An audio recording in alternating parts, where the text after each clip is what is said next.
আসসালামু আলাইকুম। এই channel IT take YouTube channel পক্ষ থেকে সবাইকে জানাচ্ছি শুভেচ্ছা এবং অভিনন্দন।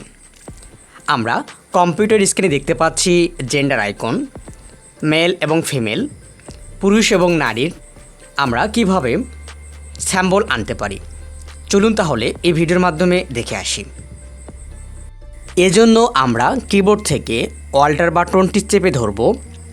ধরার পর নিউমেরিক কি প্রেস করব 1 2 8 6 9 7 লেখার পর আমরা অল্টার বাটনটি ছেড়ে দিব এবং নিচে ফিমেল যে আইকনটি আছে এটি আমরা নিব কিভাবে।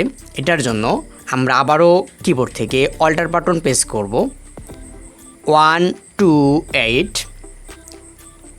6 9 8 এবং অল্টার বাটন একসাথে প্রেস করব এবং এই আইকন দুটোকে আমরা সিলেক্ট করব। সিলেক্ট করার পর আমরা ফন্টে গিয়ে এখান থেকে 47 ফন্ট সাইজ দিয়ে দেব এবং আমরা এখানে দেখতে পারবো যে আমাদের আইকনগুলো চলে আসছে। আজকের ভিডিওটি সবার ভালো লাগলে অবশ্যই আমাদের ভিডিওতে লাইক করবেন, একটি গঠনমূলক কমেন্ট করবেন এবং আমাদের চ্যানেলে যদি কেউ নতুন দর্শক হয়ে থাকেন অবশ্যই আমাদের চ্যানেলটি সাবস্ক্রাইব করবেন এবং আমাদের পাশে থাকবেন। ভিডিওটি শেষ পর্যন্ত দেখার জন্য সবাইকে অসংখ্য ধন্যবাদ।